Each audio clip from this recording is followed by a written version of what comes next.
The body is not real, mind is not real. Our waking state is a dream state, of which we are unaware because of the illusion. The only real concept is pure being or pure awareness. With this, what goes from life to life? It is not the body or the mind. So, what is the entity against which all karma is recorded? Is it against the reflected consciousness in illusion? Who keeps track of karma? Is it the pure consciousness keeping a record of all karma?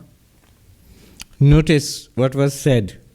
World is not real, body is not real, waking is equal to dream. Fine.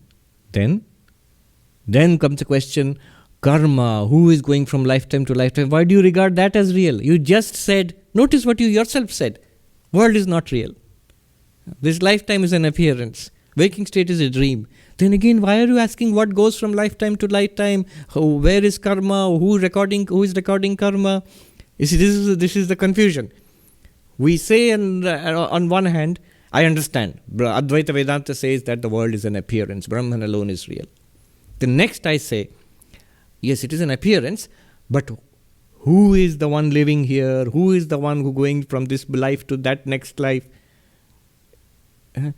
It's like saying that I understand when I am seeing a movie, cinema, that it is it's all a movie. It's not real.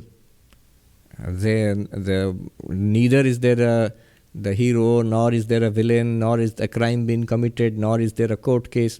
I understand all of that is a dream. It's a fiction. It's a movie. Next, I'm asking, but who will punish the villain? Where will the villain? If it's all a dream, then in which jail will the villain go to? What will be the reward of the hero? Who will keep track of reward and punishment?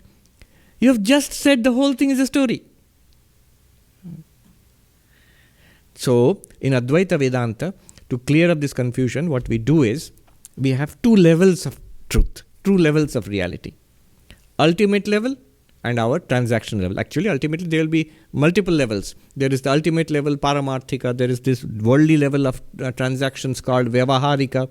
There is the level of error and dream and illusion called Pratibhasika. There is even an error of complete non-existence called Tuchcha or Asat. But let's just take two levels.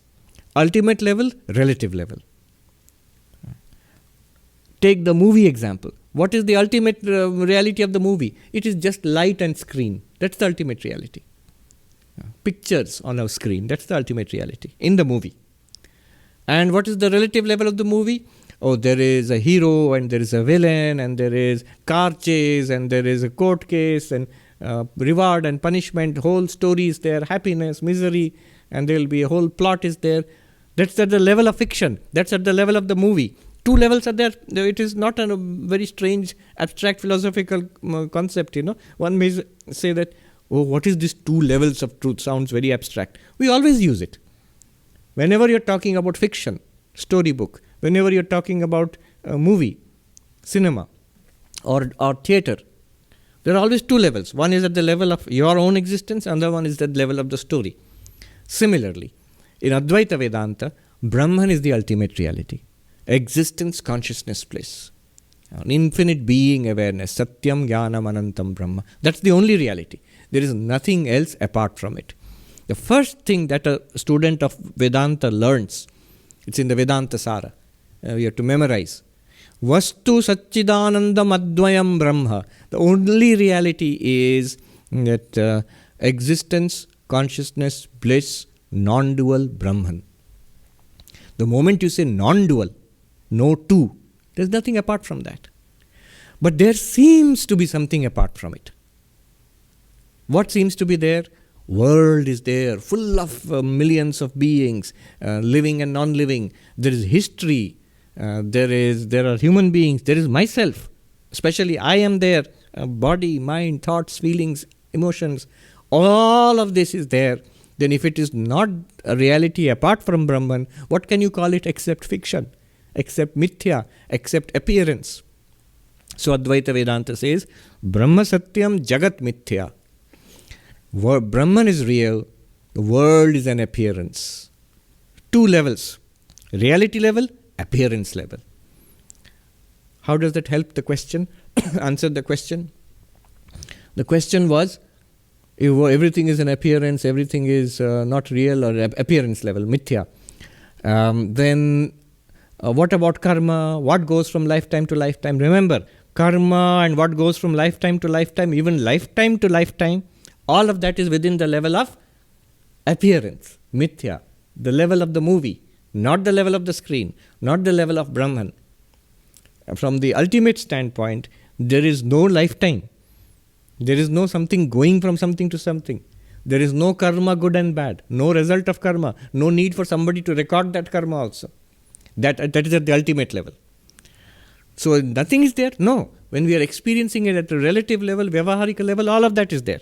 So Vyavaharika level, what is going? The Sukshma Sharira, the physical body dies, the subtle body goes from lifetime to lifetime. The tendencies of past karmas are recorded in the subtle body, in the Karana Sharira actually, causal body. And in the cosmic causal body, that is Maya, all our karma is recorded. And that gives rise to experiences of each jiva in the future. So, and the Lord of all of this, who is the person responsible? To whom should I write my appeals? God is the person responsible. The personal God of religion.